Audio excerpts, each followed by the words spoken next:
You know, when I was growing up, I was probably about 8 years old, and at the time, we were living in Silver Spring. Yeah. Yes. Common misconception about me in D.C. A lot of people think I'm from the hood. That's not true. But I never bothered to correct anybody because I wanted the streets to embrace me. As a matter of fact, I kept it up as a ruse. Like sometimes I'll hang out with rappers like Nas and them, and these motherfuckers will start talking about the projects. Yo, it was wild in the PJs, yo. And I'll be like, word, nigga, word. But I don't know. I have no idea. My parents did just well enough so that I could grow up poor around white people.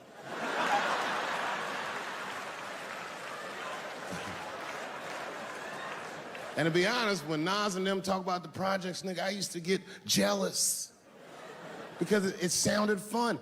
Everybody in the projects was poor, and that's fair.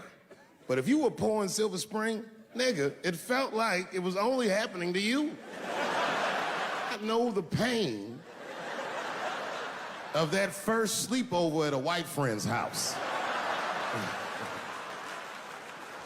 And you come back home on Sunday and just look at your parents like, y'all need to step your game up. Everything in Timmy's house works. Remember the first time you saw that? In a cold winter, and you'd be at a white friend's house and see the motherfuckers in their living room without their coats on?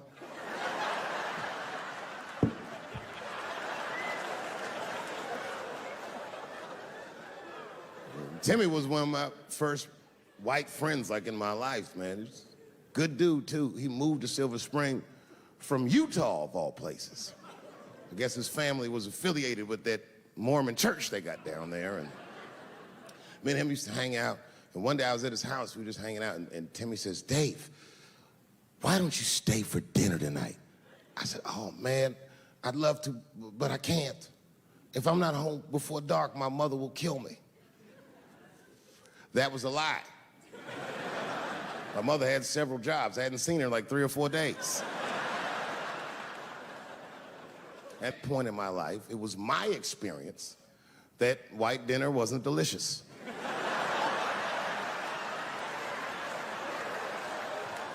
I'd rather go home and fry some bologna or some shit like that.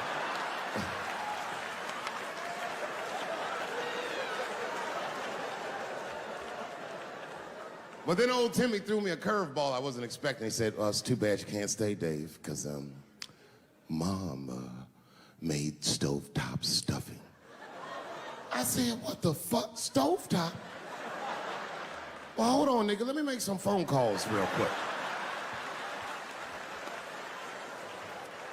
I had seen that commercial so many times, I had dreamt of getting my hands on some of that stovetop stuffing.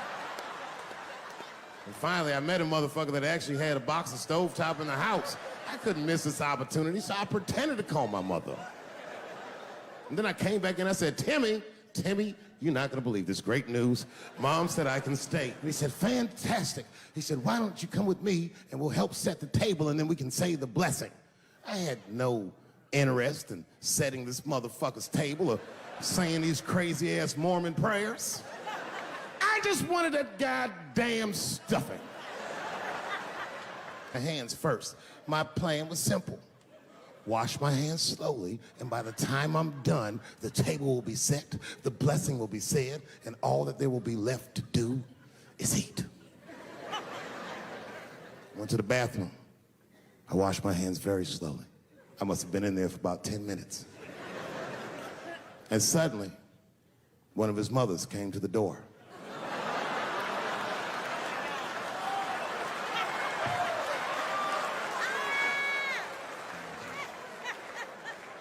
She was like, hi, David, right? I said, yes, ma'am. She said, Timmy tells me that you're planning on staying for dinner. I said, I hope that's not a problem, ma'am. She says, no, it's no problem. In fact, we'd love to have you. It's just that we weren't expecting company. And I'm afraid there's not enough stovetop stuffing for everybody. So I kicked her in the pussy. Bam! Ladies and gentlemen, I told you I'm dope, nigga. I told you what I was gonna say and you still didn't see it coming. And that's why I make the big bucks.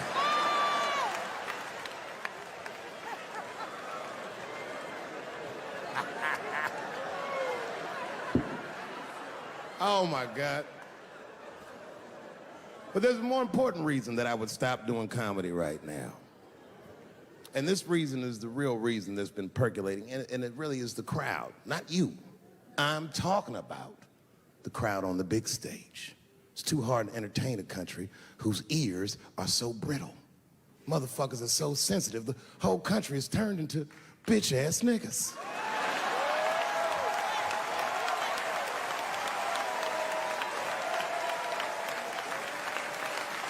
Everything you say upsets somebody. You know, I can remember when it all started. It was when I was doing Chappelle show. When I was doing Chappelle show, I used to do the show, and then on the weekends I do like concerts and shit like that. So I'm doing a concert, and there was a couple in the front row, beautiful couple. The wife was obviously Asian. You could see it in her face.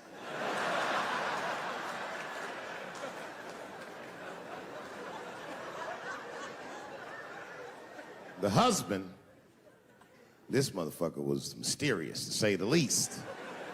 Couldn't quite pinpoint where he was from. Caramel-colored fella, very nice hair, but he could have been from anywhere. Bangladesh, Mexico. I can't guess with a nigga like this.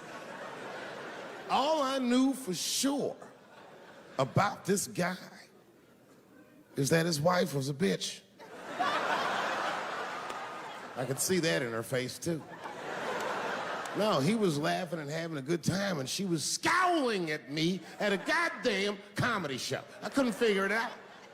And then I realized at some point that she was pregnant, and I was smoking on stage. I said, oh my God, that's probably why she's mad. So I started to put my cigarette out, but then she hit me with one of them fake non-smoker calls. So I just kept smoking. I thought to myself, bitch, that babe will be fine, relax. And I tried to break the tension. I just asked her, that's all I said. I go, hey, where are you guys from anyway? And I could tell that she was on to me. She goes, very condescendingly, she says, I'm from California. If you're asking my ethnicity, I am Chinese. He was like, I'm Mexican, bro. I said, well, I'm sorry if I offended you by asking, but you're a very beautiful couple. And miss, there's no question that you're gonna give birth to the hardest working baby this world has ever seen.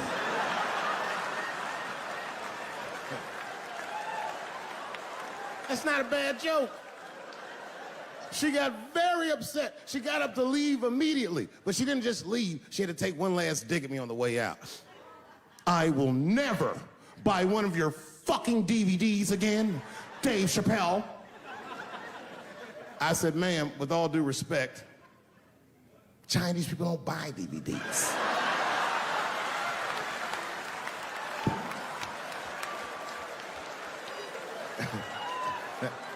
And the crowd went crazy. We were all laughing, having a good time. I didn't even think anything of it. And then just 3 days later, this lady sends a fucking letter to my promoter telling him not to book me for shows anymore because I was, quote, racist, and I'm quoting her, insensitive to the nature of my interracial marriage. I was like, word, bitch, I was.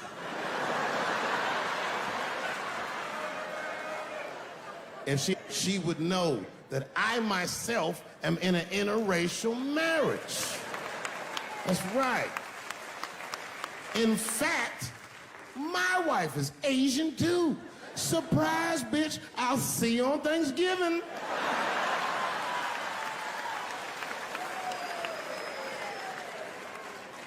But my wife's not Chinese. She's Filipino.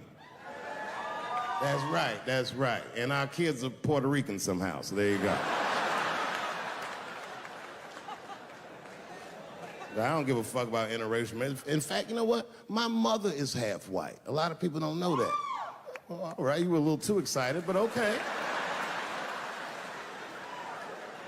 A lot of people don't believe me when I say that, but it's true. You can't tell looking at me, but if I grew my hair out, you would think you was at a fucking Cat Williams concert. My shit is beautiful. Motherfuckers are just taking it too far. I don't know why or how everybody got this goddamn sensitive. You know who hates me the most? The transgender community. Yo, yeah, these motherfuckers. I mean, I didn't realize how bad it was. These motherfuckers, I was really mad about that last Netflix special.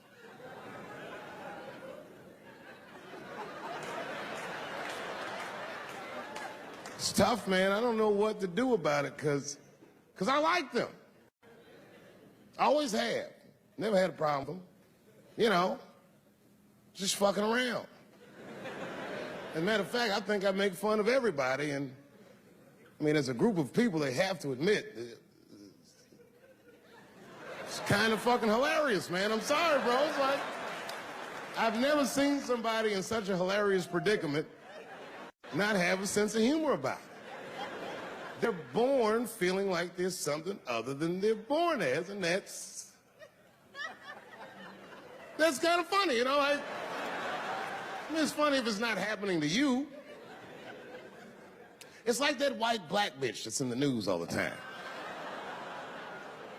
Rachel Dolezal. She's a white woman, but then she dressed up like a nigga and shot her way up to the very top of blackness. And I always wanted to meet her just so I could understand. I just wanted to like have dinner with her so I could just look in her eyes and call her a nigger to her face. The fuck is that bitch talking about? I identify black. That is trans talk, lady. Stop biting. Stop biting. There's a big difference between her and a trans. The difference between her and a trans is I believe transgenders. I don't understand them either, but I know they mean what they say. Them niggas cut their dicks off. That's all the proof I need. I've never seen somebody just throw their dick away. Don't need it.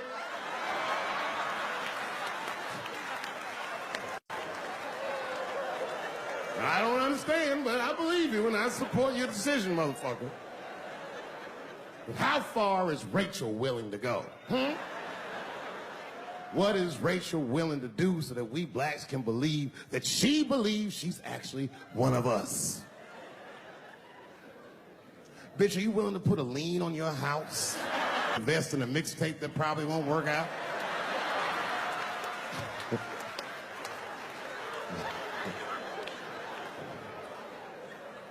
She didn't even change her name.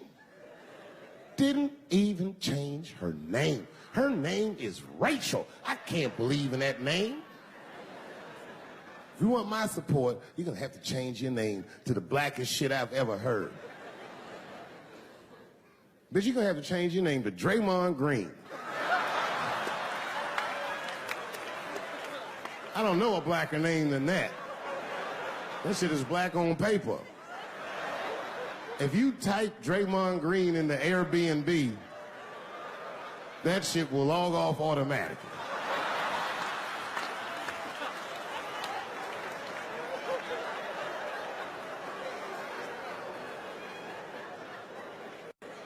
Yeah, people get mad, bro.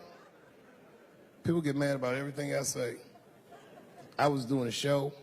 I was in Portland, Oregon, and I was checked in a hotel under the name Charles Edward Cheese.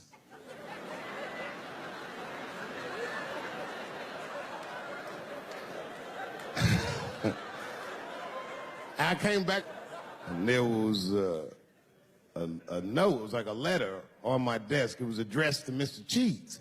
So obviously, I'm going to assume that whoever wrote this letter must be an intimate friend of mine. This is not some kind of name that a person would just guess. But then I opened the letter, and it turns out I don't know this person at all. It's a fan letter. You know, I'm not even used to the idea that I have fans, but I'm grateful for it. And even though I'm grateful for fans, I don't read those letters.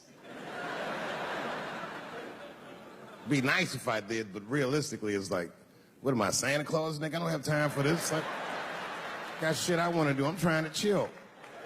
read all these dreams and wishes from strangers. But I read it. I'd already opened it. So I just read the whole letter. And you know what, man?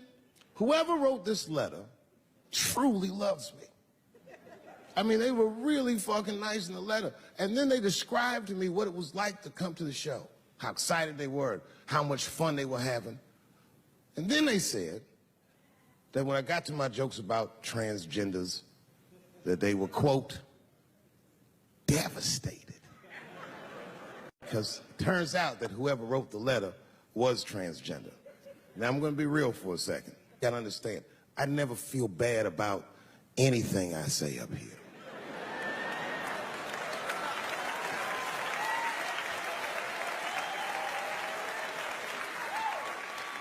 And I would never admit this to you if I hadn't locked your phones up. But it was the weirdest thing. Like, when I read this letter, the shit made me feel bad. I didn't feel bad about what I said, you understand? I felt bad that I made somebody else feel bad. To be honest, I don't even know what I said that upset that person. I have so many transgender jokes.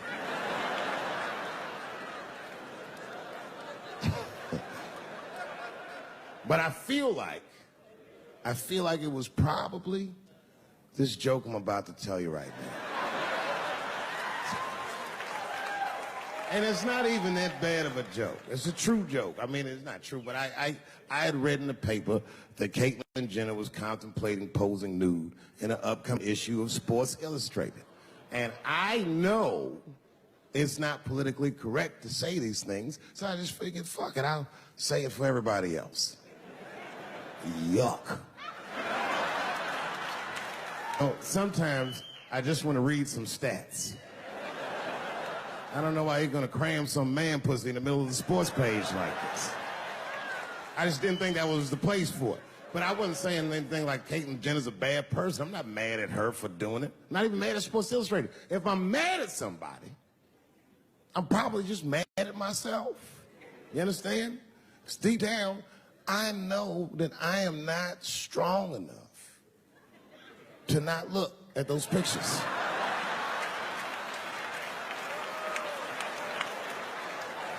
And I don't think I'm ready to see what she's trying to show me. So Caitlyn, goddamn, if you go through with this thing, bitch, you better go hard or go home. I want you to go all the way. Hustler style. Do you know what hustler style means, miss? That means spread the lips.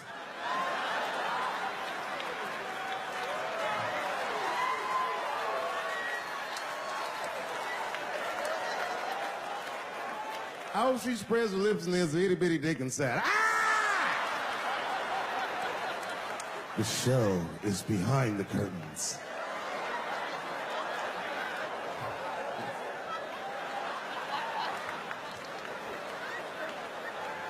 I don't know what I said that upset that person. But I'm gonna tell you something. When I read that letter, and the moments after I read it, I did something that many black men in America do not have the time or the money to do. I thought about how I felt.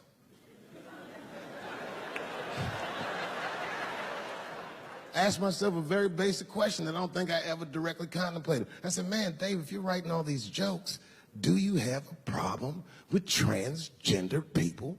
And the answer is absolutely not. The fuck do you guys think I am?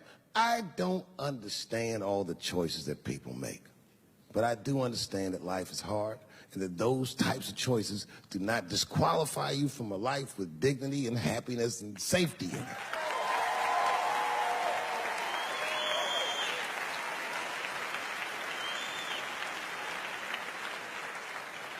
But if I'm honest,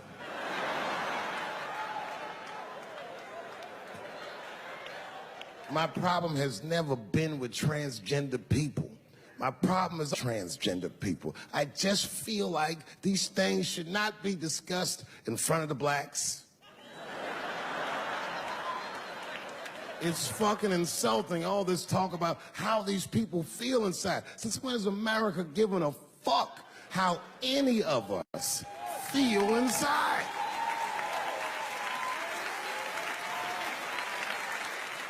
And I cannot shake this awful suspicion that the only reason everybody is talking about transgenders is because white men want to do it. That's right. I just said that. If it was just women that felt that way, or black dudes and Mexican dudes being like, hey, y'all, we feel like girls inside, they'd be like, shut up, nigger. No one asked you how you felt. Come on, everybody, we have strawberries to pick. It reeks of white privilege. You never asked yourself why it was easier for Bruce Jenner to change his gender than it was for Cassius Clay to change his fucking name?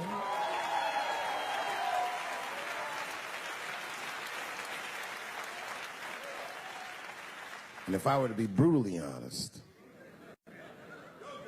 the only reason I ever been mad at the transgender community is because I was at these niggas for 6 songs straight. I had no idea. And then the lights came up and I saw them knuckles. I said, oh no! And everybody was laughing at me. Hi, world star. I said, why didn't you say anything? And then I heard that sultry voice. I didn't say anything, Dave Chappelle, because I was having a wonderful time. And I wasn't sure how you'd feel about it. I said, you knew how I'd feel. And she said, I'm going home. I don't want any trouble from you. I said, home? It's only 2 songs left. I mean, we might as well finish tonight. And we ended up having breakfast together. Oh, grow up. That doesn't make me gay. I just titty fucked her. His titties are as real as any titties in L.A. It's 2 o'clock in the morning. I was just borrowing a little friction from a stranger. Whoops!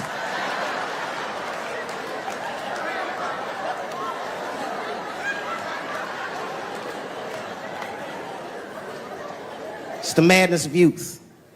It's the types of mistakes that a man makes when he's young. I wouldn't even know that it's necessarily a mistake. It was a wild night out. But I don't do it like that anymore. I'm old. I'm 44 now. It's the first time in my life I've ever started to physically feel my age. It's tough, man. You know how I know I'm getting old? This is embarrassing, but I was in my hotel room. I'm not gonna lie, I was jerking off, and I was really sweating it out. And this is when I knew I was old. I just gave up in the middle, nothing even happened.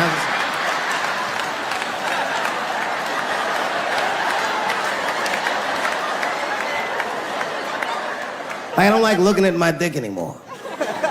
My dick looks distinguished. It's old, an old looking dick. It's got salt and pepper hair all around it. My dick looks like Morgan Freeman in the 90s. Without the dots. My dick narrates. Dave pulled me out and started jerking me around and jerking me around. But not with the same vigor as when he was young. He and I both knew nothing was coming out.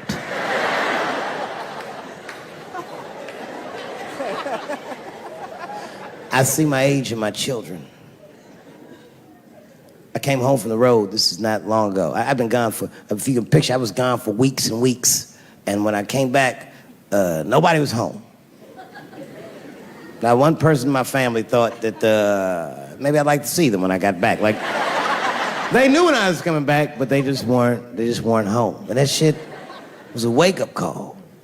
You know, when my kids were little, and the tour bus would pull up to the house, these motherfuckers would spill out. Dad is home, hooray!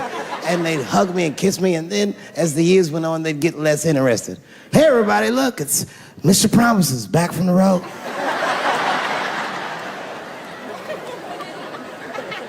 But an empty house, that's some cold shit. And I went into my oldest son's room. I was like, hello, hello? He was gone. And I'd never done this to him before, but for some reason I just did it. I just looked through his shit. just to see who this motherfucker was becoming. And I found these notebooks, and I started going through the notebooks, and it was all this wonderful poetry in them, written in his handwriting. I didn't even know this nigga wrote poems. And then I looked through his drawers, and I opened up his middle drawer, and I found this rolling paper. And I looked down at them papers like, oh, that's where that poetry's coming from.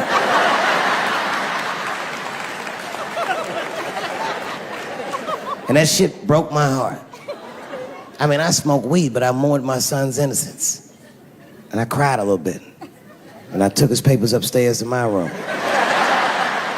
Rolled some weed that I'd hid from the family. And I got really high.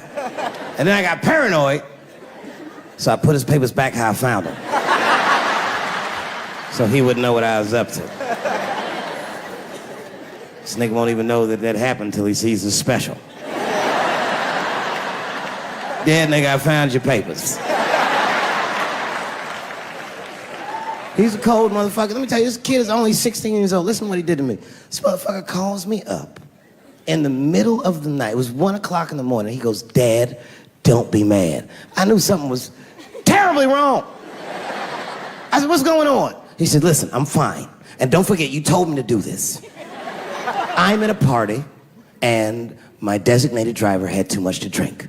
And me and my friends need you to come pick us up. I said, Jesus Christ, it's 1 o'clock in the morning, nigga. I am shit-faced.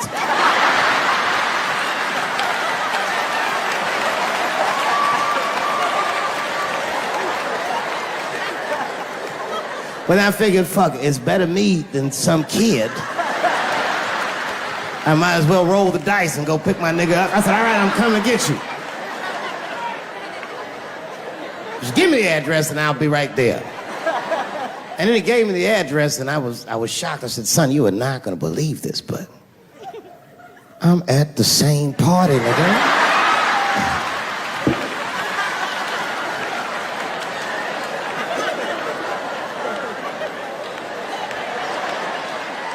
They grow fast, don't they? Can I ask you a weird question? I want to make you feel uncomfortable. You don't have to answer it, and if it doesn't go well, we'll just edit it out anyway. Is it weird to be the only white people in a row?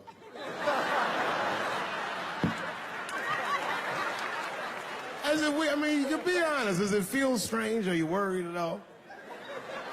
Give me your money, motherfucker. I'm just fucking around. I'm just saying. This guy got ice in his veins. He didn't even buckle. You know, like many black men my age, the first time I voted was 8 years ago. Right. I saw Obama on TV and said, oh, I'm voting for this nigga. I remember the day I voted for Obama. I voted in Ohio, and my vote matters in Ohio. Ohio is a battleground state. But when I pulled up to the polls, all the soldiers were in line. There were so many black people in that goddamn line, I didn't even know it was a polls. I thought it was a check cashing place.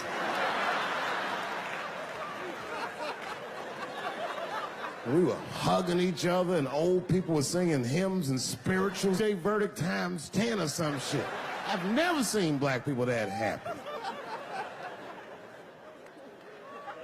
8 years later, I'm pulling up to the polls again. This time, I'm driving a brand new Porsche because the Obama years were very good to me.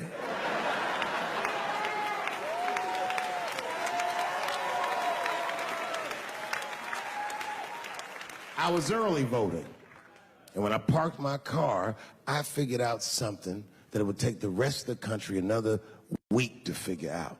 I understood that Donald Trump was going to be our next president because in Ohio, unlike D.C., you could see the results in the parking lot. Saw these goddamn pickup trucks and tractors and shit.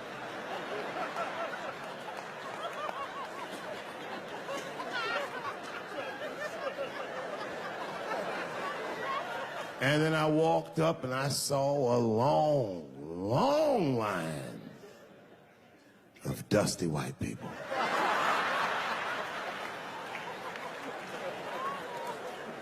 Yes, ladies and gentlemen, these were the poor whites. I must tell you, I've never had a problem with white people ever in my life. But full disclosure, we've gotten a lot of trouble out of them. And I've never seen so many of them up close. I looked them right in their coal-smeared faces. And to my surprise, you know what I didn't see? I didn't see one deplorable face in that group. I saw some angry faces and some determined faces, but they felt like decent folk. No, they did. In fact, I'm not even lying, and I didn't sound fucked up, but I felt sorry for them. I know the game now. I know that rich white people call poor white people trash. And the only reason I know that is because I made so much money last year, the rich whites told me they say it at a cocktail party.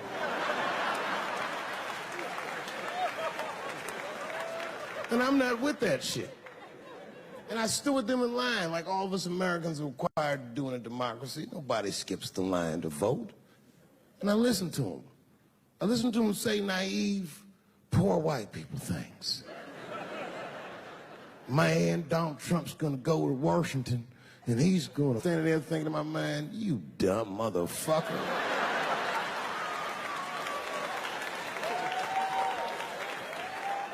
You are poor. He's fighting for me.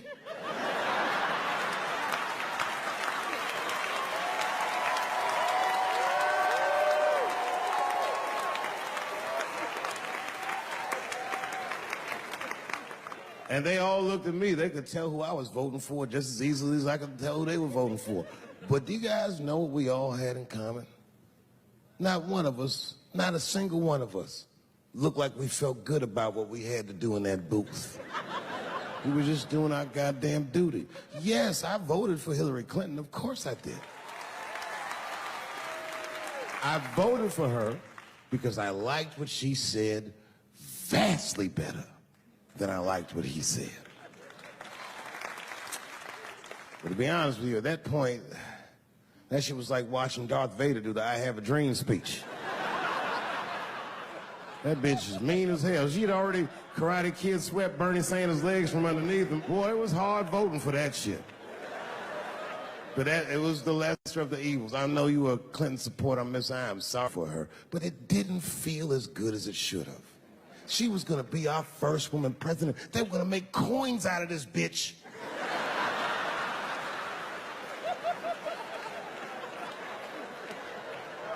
And somehow she just missed the dunk. Of course she should have beat him. Of course she should have beat him. You know what voting for her felt like? It was bittersweet. It felt like I was lucky enough to eat Halle Berry's pussy. And whilst I was doing so, she fucking farted in my face, man.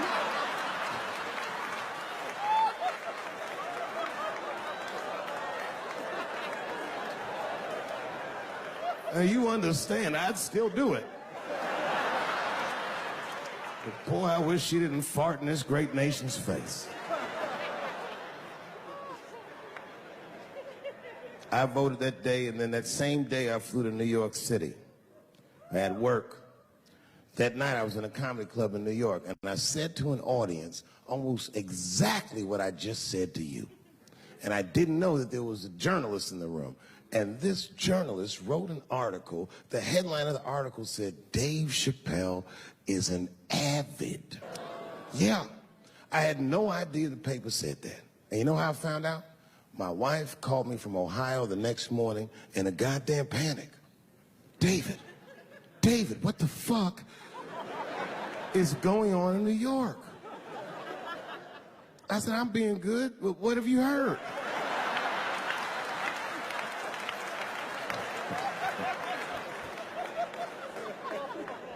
And my wife said, the paper is saying that you're a Donald Trump supporter. I was like, whew.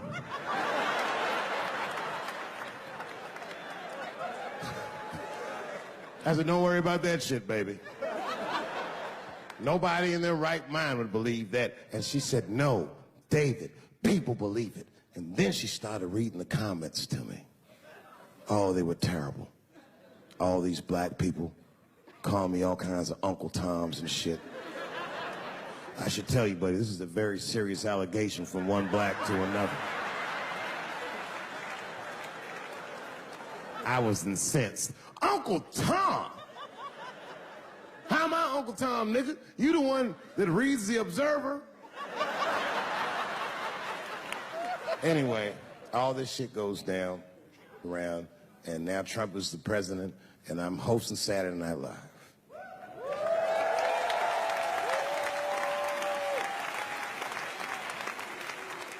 And I didn't really prepare my monologue. I just kind of winged it. And at the end of the monologue, I don't even remember what I said. I said something like, fuck it, we're historically disenfranchised, and we're gonna give him something about we're gonna give him a chance if he gives us a chance. I don't know what I said, but whatever I said, I really wish I didn't say that shit. It was not worth the trouble. Now I walk into the barber shop and all them black people just be looking at me like, yo, Dave, what's up with your boy? Yo, nigga, yo! Not my boy. Because I don't care if you're a Republican or Democrat, if you support him or not, any objective person is going to have to admit that this motherfucker is having a terrible go of it. It really is. We've had presidents before that have done bad jobs, but this shit is worse than a bad job. It's scary to watch. Holy shit, it's like seeing a crack pipe in your Uber driver's passengers. The fuck is wrong with this guy? Yo, he is lunching, nigga. I watched Donald Trump in a press conference, and this motherfucker had all the media gathered, and this nigga literally asked the media to their face to stop finding shit out. I was like, yo, this motherfucker is bugging. And then, I'm not even making this up, his lips started sweating. His lips. Have you ever seen a motherfucker's lip sweat? What the fuck is wrong with this nigga's lips? It's like if you're on a plane, right? You ever been on a plane?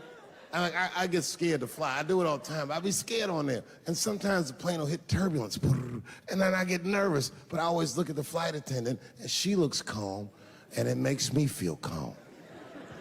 But if that bitch's lips were sweating, it's terrifying. Like, yo, nigga, why are your lips sweating? What do you know? And then, I'm not even making this shit up. This motherfucker grabbed the podium, he goes, you don't know how scary the things I read in my briefings are. What's that, bro? That's bad leadership. Even as a parent, you think I'm gonna sit my kids down? Hey, little man, come here real quick. I just wanna holler at you for a second. Yo, I'm 3 months behind on the rent, nigga, and I am worried. Very worried. Go to school and have a productive day, nigga. I was just thinking out loud, getting some shit off my chest. Like, what the fuck are you doing, bro? This is bad, man.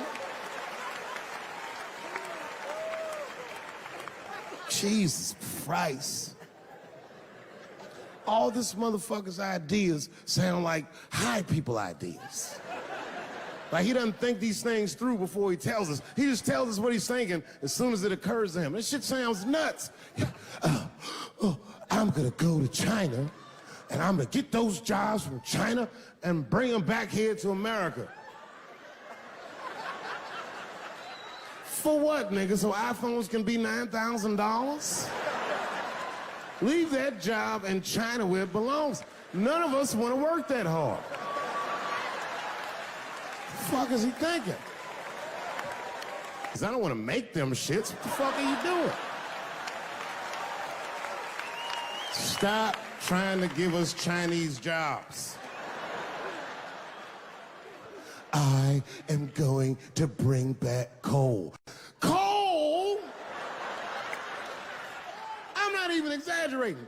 I have never in my life even seen a fucking lump of coal. I honestly don't even know what coal is for. If you're gonna have motherfuckers digging around in the dirt looking for shit, find me some truffles, nigga. That's what I'm about. And these truffle prices are getting out of control. If it gets any worse, I'm gonna be back down to regular butter like everybody else. Terrible, terrible job. This motherfucker hit North Korea with rap battle threats. Fire and fury, like, yo! Yo, what are you doing?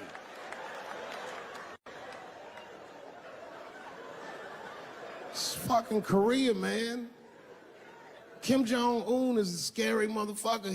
He might be as crazy as Trump. Some scary shit. And if you one of them naive motherfuckers that thinks that a war with Korea is gonna be easy, then you don't play Call of Duty at 3 a.m. like I do. Because that's when the Koreans play. Fucking 8-year-old Korean kid took out my whole goddamn platoon last night.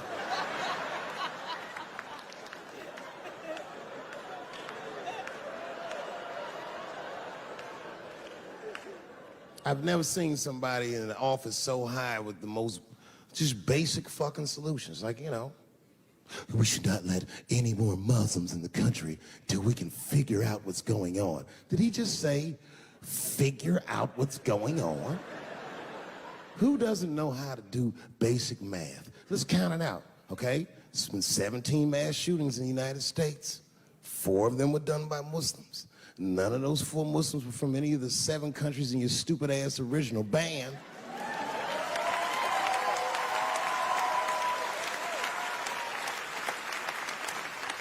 And since he brought it up, the other 13 shootings were done by the Tiki Torch whites.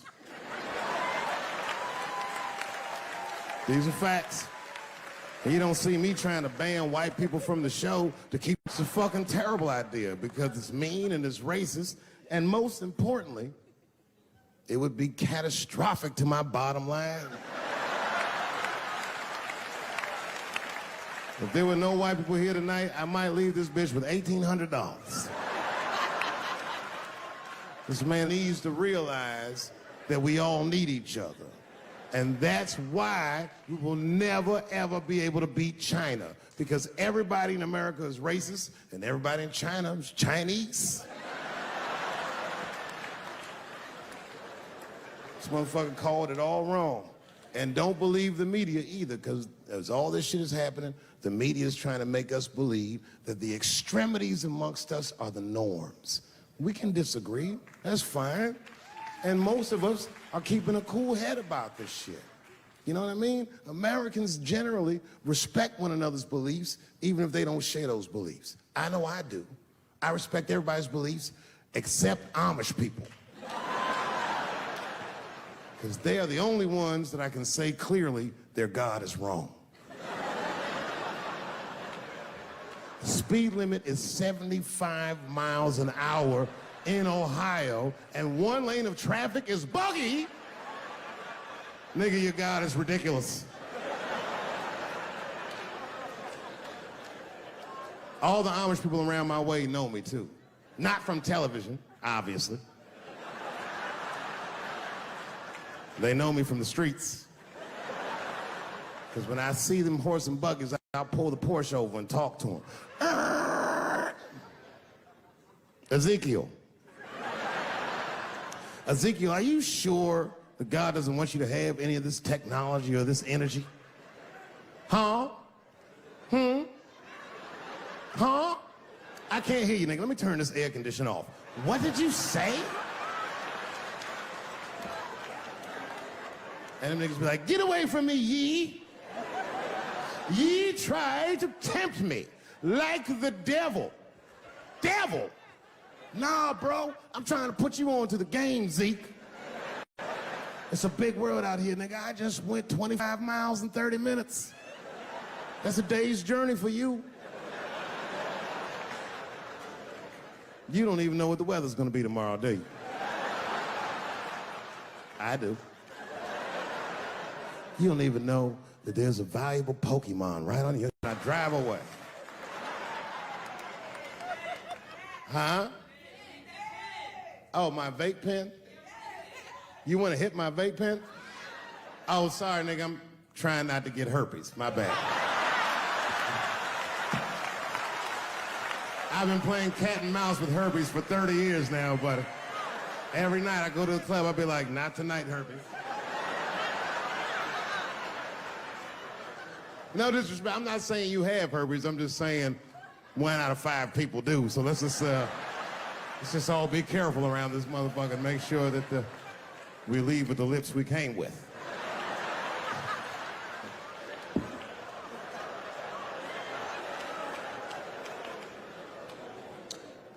Sometimes I think that the media is hard on Trump, because I'll see shit that they get on him about that doesn't seem bad to me. I mean, a nigga got on Trump about not staying in the White House enough. Who gives a fuck? This motherfucker was rich. Used to shit in a gold toilet.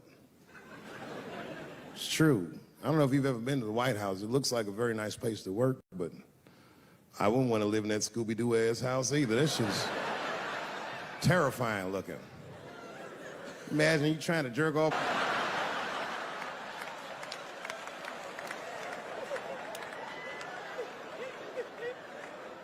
Shit, Bush didn't stay there either. He was rich too. He was like, fuck that, I'm going to my ranch in Texas.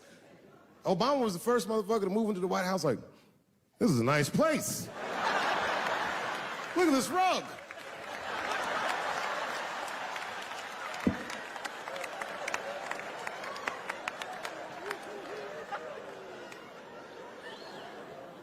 The media got on him about putting Jared Kushner in his cabinet, and I didn't think that that was the worst thing he'd done. I mean, it was still early, and I mean, it's not unprecedented. Kennedy had his brother as the attorney general, right? And this motherfucker's a Washington outsider. To be honest with you, I'd probably do the same thing. As a matter of fact, I do. You think I go to a Hollywood meeting with all them white folks by myself? I bring my nigga Mac Mittens from the streets. I don't even know his real name. Everybody just calls him Mac Mittens. But I know he's not qualified to even listen to these meetings, but this motherfucker just makes me feel good. And all the white people look at me like, Dave, do you mind asking your friend Mac Mittens to excuse us so that we can talk business? And I say, fuck that. Anything you say. He listened to the whole meeting. And when they done talking, I just look over at Mac Mittens, and if he gives me the signal, meow, meow, I'll sign the papers. It's a gut check. Or how about this one? Remember when it was the day after the election and the president of Taiwan called Donald Trump to congratulate him? And Donald Trump, you know, of course, took the call and talked to the president of Taiwan. The problem with that was Taiwan doesn't have a president. The United States functions on what they call a one China policy, and Taiwan is a renegade province of said China. And Donald Trump didn't know that and picked up the phone and started yammering away, and the media ate his ass up. And I'm not gonna lie, I was laughing like shit. I was like, oh shit, this dumb motherfucker is in trouble. And then that night I was in bed drifting off to sleep, and then I had to admit it to myself. I was like, I didn't know that shit either.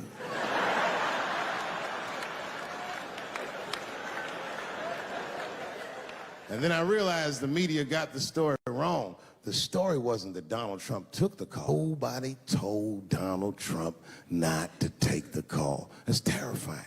God damn, nigga, you don't have a Mac Mittens on your team? It wasn't like they were calling the White House. They were calling the switchboard at Trump Towers, and they were getting through. Anybody. Mr. President, there's a Ricky Ticky Tabby on the phone for you? Yes, put him through. Hello, Ricky Ticky. Good to talk to you. Mr. President, there's a John Jacob Jingleheimer Smith on the phone. Oh, his name is my name, too. Put him through. Hello, John Jacob. Let's talk business. How many people in this room are not originally from the United States? My round of applause. Where are you from, bro? You right there. Iraq. You're from Iraq? Ew. I was just fucking around. How long have you been here in the country?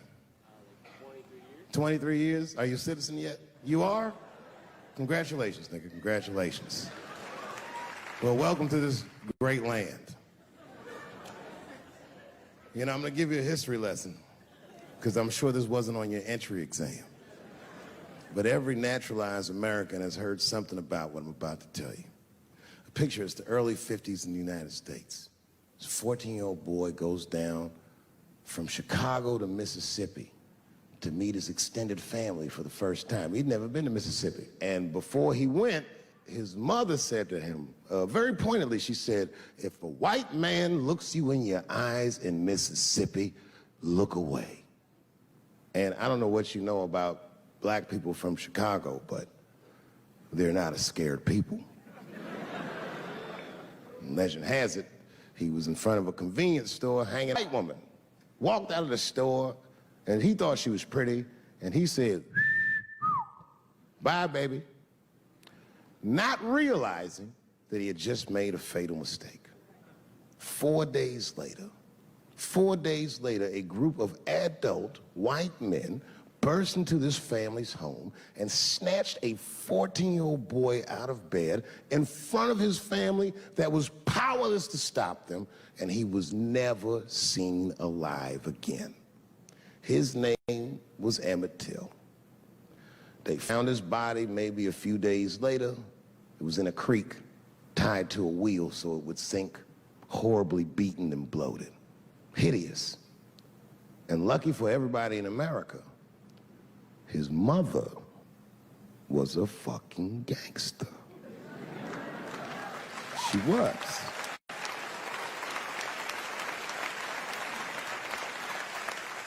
If you can imagine, in the very midst of a mother's worst nightmare, this woman had the foresight to think about everybody. She said, leave my son's casket open.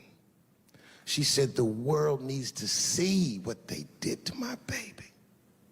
And every publication here in the United Times had this boy's horribly bloated body on its cover. And if our civil rights movement was a car, this boy's dead body was premium gas. This was a very definitive moment in American history where every thinking and feeling person was like, ugh, we gotta do better than this. And they fought beautifully, and here we all are.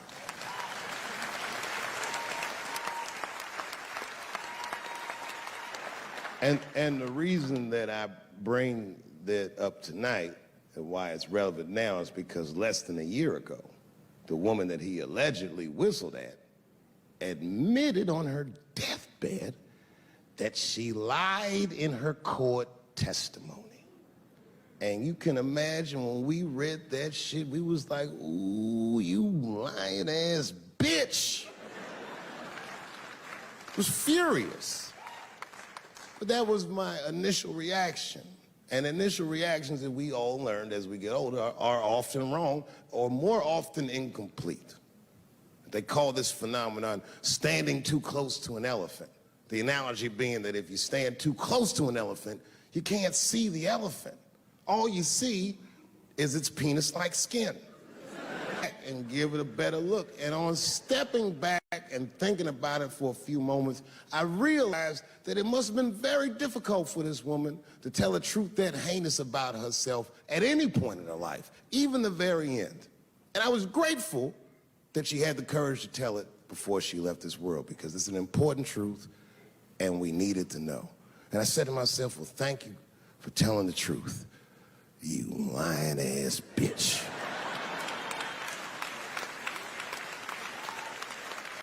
And then time goes on, and then after time, you can kind of see the whole elephant. And it's humbling, because you realize that this woman lied, and that lie caused the murder.